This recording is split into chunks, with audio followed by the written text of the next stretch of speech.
Untuk membantu pengembangan channel ini, jangan lupa like, subscribe, dan share.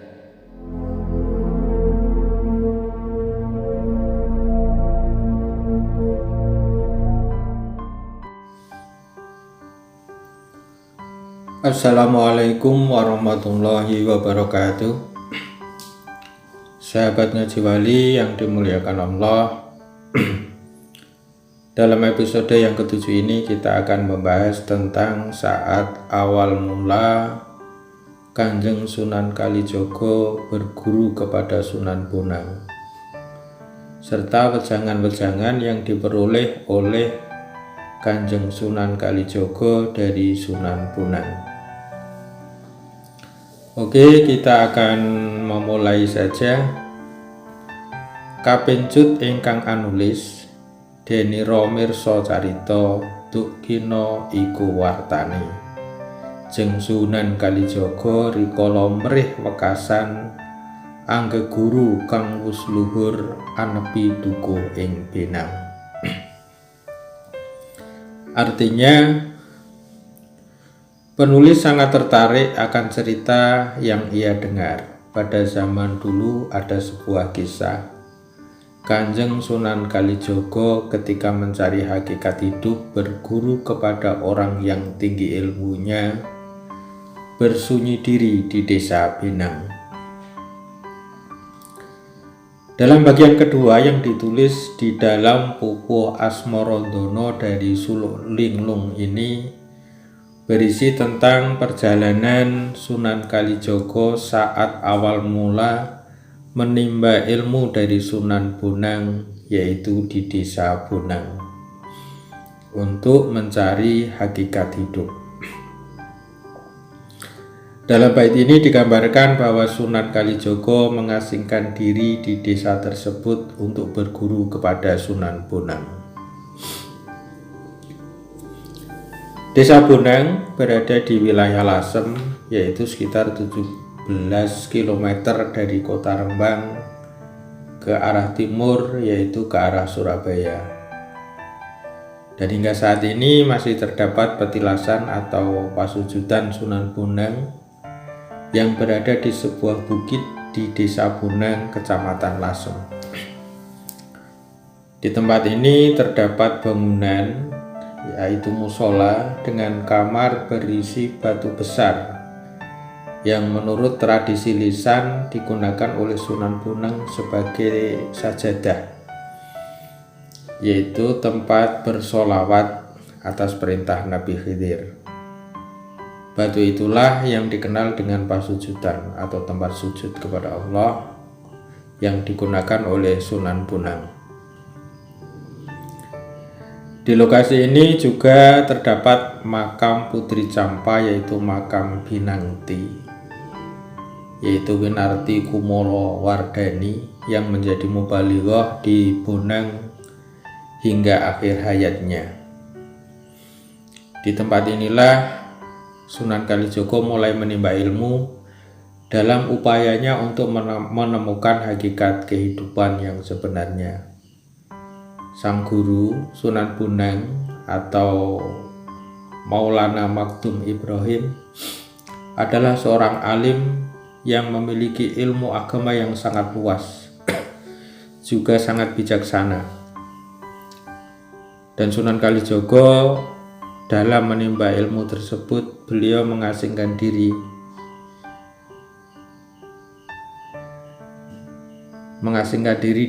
di desa Bonang, di mana di tempat tersebut terdapat sebuah pesantren yang dimiliki oleh Sunan Bonang. Puruhita wus alami tan antuk faidah kang nyoto, mung nglakoni popo wae pan agung kinan atopo dateng Jeng Sunan Bonang kinan tenggo gurdo sampun tan kengingake kesoho. Berguru menuntut ilmu sudah cukup lama, namun merasa belum mendapatkan manfaat yang nyata. Rasanya cuma penderitaan yang didapat, sebab disuruh memperbanyak bertapa oleh Kanjeng Sunan Bonang. Diperintahkan menunggui pohon kurda sudah dilaksanakan dan tidak diperbolehkan meninggalkan tempat. Cukup lama Kanjeng Sunan Kalijogo berguru kepada Sunan Bonang. Namun demikian, dirinya belum juga memperoleh apa yang diharapkannya. Dirinya merasa hanya penderitaan yang diperoleh karena diperintahkan untuk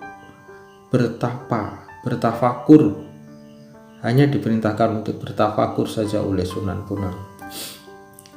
Namun demikian, sebagai seorang murid, Kanjeng Sunan Kalijogo tidak pernah mengingkari apa yang dititahkan oleh sang guru dan mengesampingkan segala penderitaan yang dialaminya.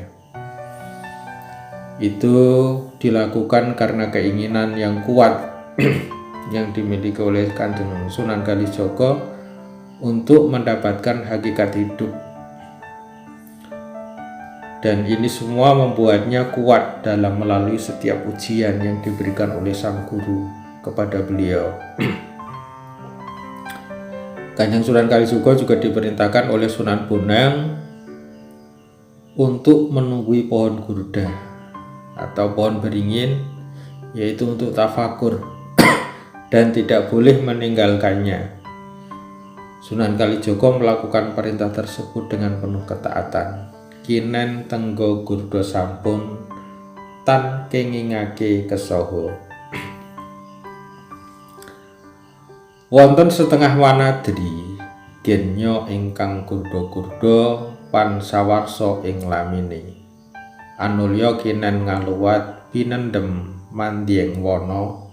Setahun nulya dinuduk dateng Jeng Sunan Bonang.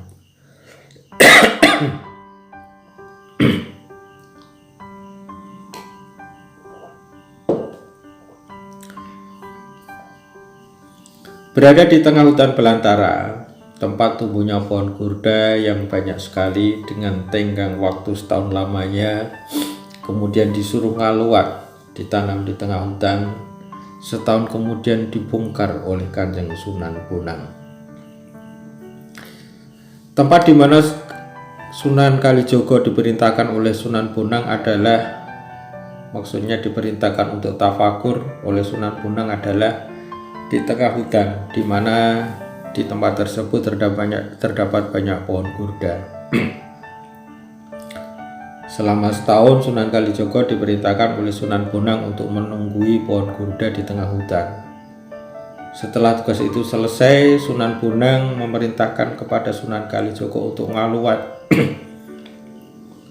yaitu dengan cara dikubur di tengah hutan. Hal ini pun juga berlangsung selama setahun. Dan setelah itu tempat ngaluat tersebut dibongkar oleh Kanjeng Sunan Bonang setelah setahun lamanya. Anulya kinan angalih pitekur ing Kalijogo malih karan jejuluke sawarsa tan kena nendra utawi yen dahara tinilar mring Mekah sampun dumateng Sinuhun Bonang. Kemudian diperintahkan pindah tafakur atau merenung di tepi sungai yang nantinya beralih menjadi nama sebutannya, yaitu Kalijogo, yang berarti menjaga sungai. Setahun tidak boleh tidur ataupun makan, lalu ditinggal ke Mekah oleh Sunan Bonang. Nyoto wis jangkep sawarsi Syekh Malaya tinilikan pinanggih pitekur bae. Jeng Sunan Bonang ngandika jebeng luwarono jenenge Wali Sireku panutup panutagama. Nyata sudah genap setahun Syekh Malaya ditengok dan ditemui masih tafakur saja. Kanjeng Sunan Bonang berkata, jebeng atau duhai anakku, sudahilah tafakurmu. Berjuluk kamu wali penutup yang ikut menyiarkan agama. Baik di atas adalah menceritakan bahwa Syekh Malaya atau Kanjeng Sunan Kalijogo mendapat tugas lagi dari gurunya untuk tafakur, merenung di tepi sungai. 1 tahun Syekh Malaya menjalani tafakur di sungai tersebut. Kemudian Sunan Bonang datang menemui Syekh Malaya kembali dan mengatakan bahwa sudah cukup tafakur yang dilakukan oleh Syekh Malaya. Setelah selesai melakukan tafakur, Syekh Malaya beralih nama sebutannya menjadi Sunan Kalijogo, berjuluk sebagai wali penutup yang ikut menyiarkan agama Islam di Jawa. Tugas dari Sunan Bonang kepada Syekh Malaya belum berakhir sampai di situ.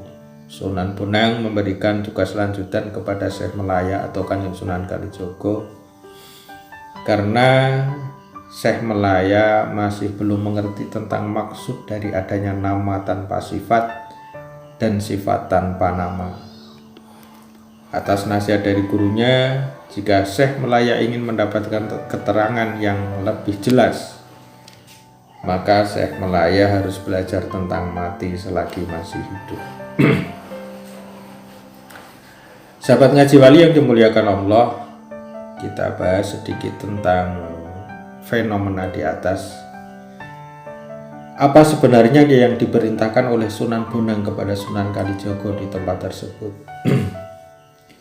Apakah bertapa kemudian duduk diam di sebuah tempat dan seperti yang banyak difahami oleh orang, ketika bertapa tersebut tidak makan dan tidak minum, juga tidak melakukan aktivitas jasmani selama 1 tahun, termasuk juga tidak sholat juga? Apakah kondisinya seperti itu? Apakah itu yang dilakukan oleh Kanjeng Sunan Kalijogo? Perlu kita pahami bahwa Sunan Bonang dan Sunan Kalijogo adalah 2 orang yang benar-benar taat pada syariat Islam. Tidak mungkin jika Sunan Bonang mengajarkan hal-hal yang melanggar syariat kepada Sunan Kalijogo. Apalagi yang diajarkan adalah tentang bagaimana mengetahui hakikat kehidupan menurut Islam yang sebenarnya. Tidak mungkin menggapai kebenaran ditempuh dengan cara yang tidak benar. Misalnya dengan cara meninggalkan sholat dan melakukan tapa, tidak makan dan tidak minum selama 1 tahun. Hal ini jelas bertentangan dengan ajaran Islam, apalagi sampai meninggalkan sholat. Secara fitrah, hal ini juga sulit untuk bisa diterima akal. Bagaimana mungkin manusia bisa bertahan hidup tidak makan dan tidak minum selama 1 tahun? Meskipun jika Allah berkehendak, apapun bisa saja terjadi. Kita tentu ingat dengan kisah Ashabul Kahfi yang ditidurkan oleh Allah selama 309 tahun dan tetap terpelihara jasadnya dan masih tetap hidup hingga mereka dibangunkan kembali oleh Allah. Namun hal itu tidak pernah terjadi lagi, yaitu peristiwa Ashabul Kahfi bahkan sampai zaman Rasulullah Muhammad SAW, para sahabat dan para tabiin. Hal itu tidak pernah terjadi lagi. Nah, kemungkinan hal yang bisa diterima oleh akal adalah bahwa apa yang diperintahkan oleh Sunan Bonang itu adalah merupakan perintah uzlah. Nah, kalau uzlah ini tidak bertentangan dengan syariat. Uzlah yaitu mengasingkan diri untuk memusatkan perhatian pada ibadah. Yang ibadah tersebut berisi tafakur, zikir, tadabbur kepada ciptaan Allah, ingat kepada Allah, dan berpikir tentang alam ini dan lain sebagainya. Jika dilihat dari pemilihan tempat di mana Sunan Bonang memerintahkan Sunan Kalijogo untuk bertapa atau bertafakur, yaitu di tengah hutan belantara, maka hal ini ada kesesuaian dengan hadis Nabi Muhammad SAW yang artinya bahwa suatu hari seseorang bertanya kepada Nabi, "Siapakah manusia yang paling utama, wahai Rasulullah?" Nabi Muhammad menjawab, "Yaitu orang yang berjihad di jalan Allah." Orang yang berjihad dengan jiwanya dan hartanya pada jalan Allah. Laki-laki itu bertanya kembali kepada Rasulullah, "Lalu siapa lagi ya Rasulullah?" Nabi menjawab, "Lalu orang yang mengasingkan diri di lembah-lembah demi menyembah Robnya dan menjauhkan diri dari kebobrokan masyarakat." Demikian tersebut di dalam hadis riwayat Bukhari nomor 7087 dan hadis Muslim nomor 143. Tentang kemungkinan apa yang diberitakan kepada Sunan Kalijogo adalah berita uzlah, ini dikuatkan dengan bait selanjutnya, "Anulya kinen angalih pitekur ing Kalijogo." Dalam kutipan ini disebutkan pitekur yang berasal dari bahasa Arab tafakur, yaitu sebuah aktivitas yang memang harus dilakukan oleh seseorang ketika dirinya melakukan uzlah. Tapi kemudian mungkin muncul pertanyaan di dalam hati kita, kenapa kemudian terdapat pemahaman di masyarakat bahwa tapa adalah diam di sebuah tempat, tidak makan dan tidak minum selama jangka waktu tertentu, dan tidak melakukan aktivitas apapun termasuk tidak menjalankan sholat.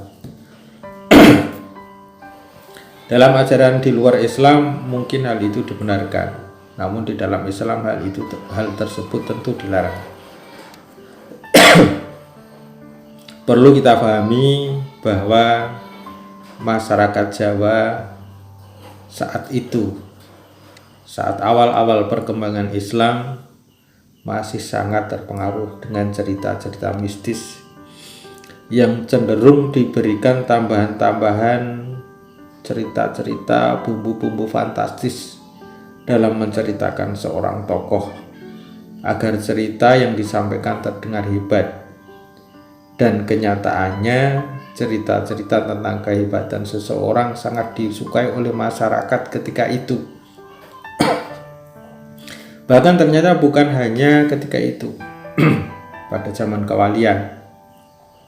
Sampai saat ini cerita seperti itu masih cukup laris di tengah-tengah masyarakat, di tengah-tengah masyarakat kita. Kita sering mendengar cerita tentang kehebatan seseorang. Namun ternyata setelah dikonfirmasi kepada yang bersangkutan secara langsung, hal itu tidak benar.